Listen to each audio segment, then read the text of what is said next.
A few moments later. Halo, Assalamualaikum warahmatullahi wabarakatuh. Nama saya Poppy Ayu Lestari dari kelas 9D, ingin menjelaskan tentang perbedaan NU dengan Muhammadiyah. Yang pertama, saya akan menjelaskan siapa pendiri organisasi NU. Simak videonya. Pendiri organisasi Nahdlatul Ulama atau disebut NU adalah Kiai Haji Hashim Asy'ari. Saya akan menjelaskan silsilah keluarga Kiai Haji Hashim Asy'ari, yaitu nama lengkap Kiai Haji Hashim Asy'ari adalah Muhammad Hashim. Sedangkan Asy'ari berasal dari nama ayah beliau, Kiai Asy'ari, pemimpin pondok pesantren Keras yang terletak di sebelah selatan Jombang. Adapun ibunda Kiai Haji Hashim, Ibu Nyai Halimah, merupakan keturunan Raja Brawijaya V, 6 atau Lembu Peteng.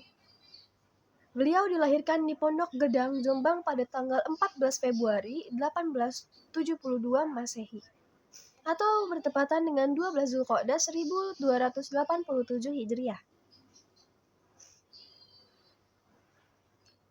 Pada usia 15 tahun, Kiai Haji Hashim mulai menjelajah ke berbagai pesantren hingga ke Mekah untuk menimba ilmu.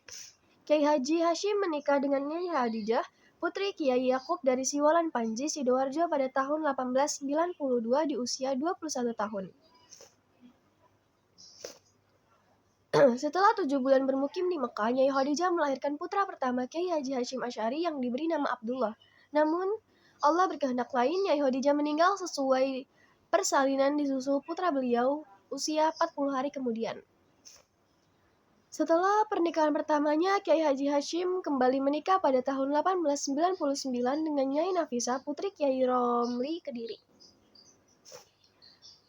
Namun pernikahan ini juga tak berumur lama karena Nyai Nafisah meninggal dunia 2 tahun kemudian, tepatnya pada tahun 1901 atau 1901.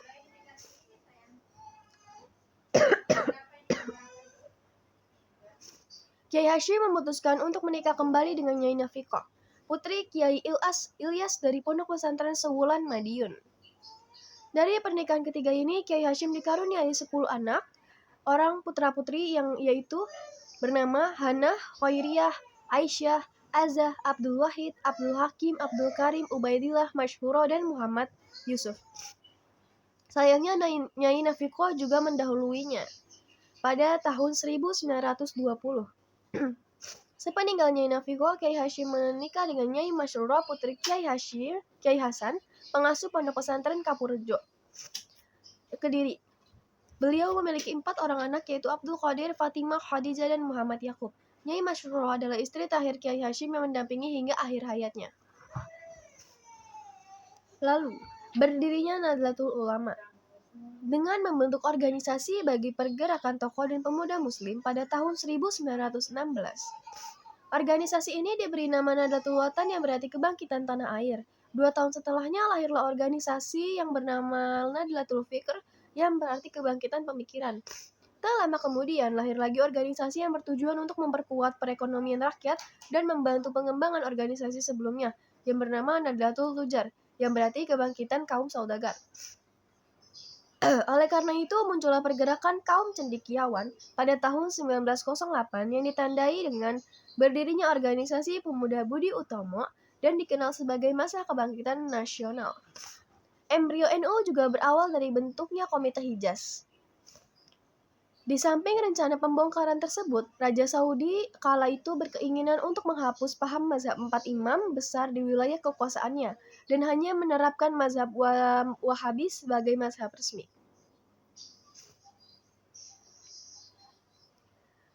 Tokoh CCC diantaranya HOS, Djokro-Minoto, Wewondomaiseno, dan Kiai Haji Mas Mansur. Kiai Wahab memutuskan untuk membentuk Komite Hijaz pada Januari 1926 atas restu Kiai Haji Hashim dengan tujuan mendelegasikan salah satu perwakilan dalam Muktamar Dunia Islam. Komite Hijaz mengadakan pertemuan di Kertopaten Surabaya untuk menentukan perwakilan yang akan dikirim ke Muktamar Dunia Islam di Mekah.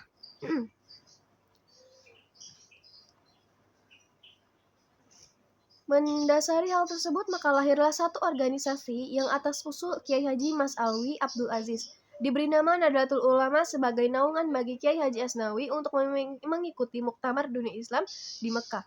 Selanjutnya pada tanggal 31 Januari 1926 Masehi atau 16 Rajab ditetapkan sebagai hari lahir Nahdlatul Ulama.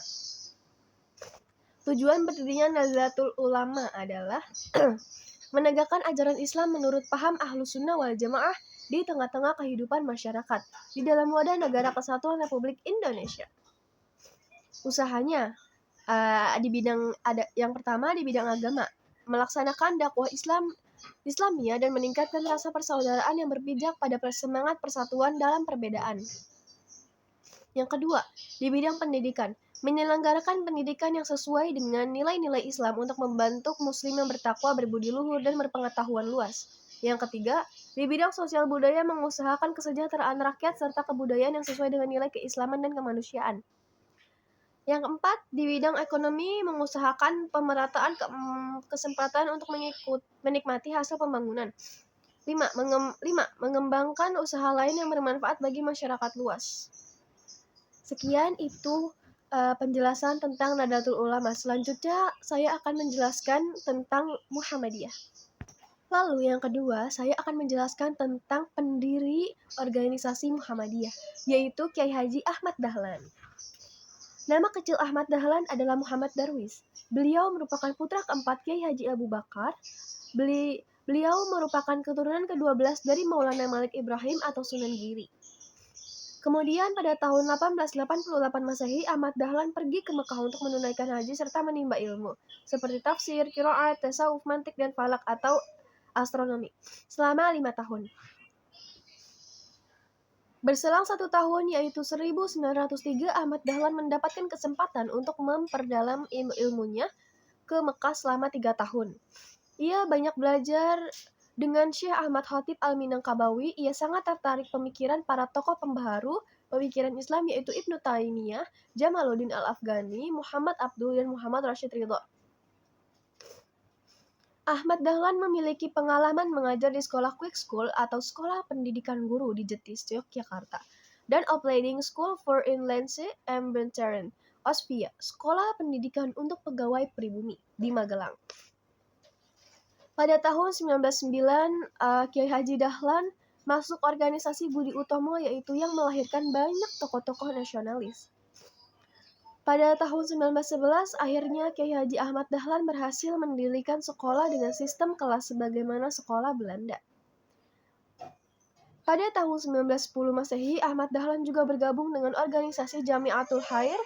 Motivasi beliau bergabung dengan organisasi tersebut adalah keinginannya untuk mendapatkan informasi tentang dunia Islam, khususnya Timur Tengah. Pada akhir 1911 Masehi, beliau bergabung dengan organisasi Sarekat Islam atau SI di Solo. Beliau di SI bahkan pernah menjabat sebagai pengurus Komite Tentara Kanjeng Nabi.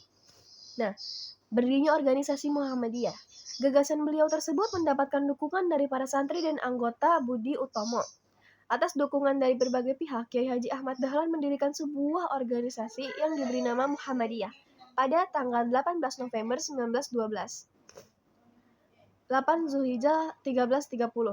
Tujuan dari berdirinya organisasi ini ialah mengadakan dakwah Islam, memajukan pendidikan dan pengajaran, menghidupkan sikap tolong-menolong, mendirikan tempat ibadah dan wakaf, mendidik dan mengasuh anak-anak agar menjadi umat Islam yang berarti, berusaha ke arah perbaikan penghidupan dan kehidupan yang sesuai dengan ajaran Islam, serta berusaha dengan segala kebijaksanaan supaya kehendak dan peraturan Islam berlaku dalam masyarakat. Rumusan tujuan ini sesuai dengan apa yang tertulis dalam Anggaran Dasar Muhammadiyah Desember 1950. Baik, terima kasih. Semoga penjelasan saya dipaham. Terima kasih. Wassalamualaikum warahmatullahi wabarakatuh.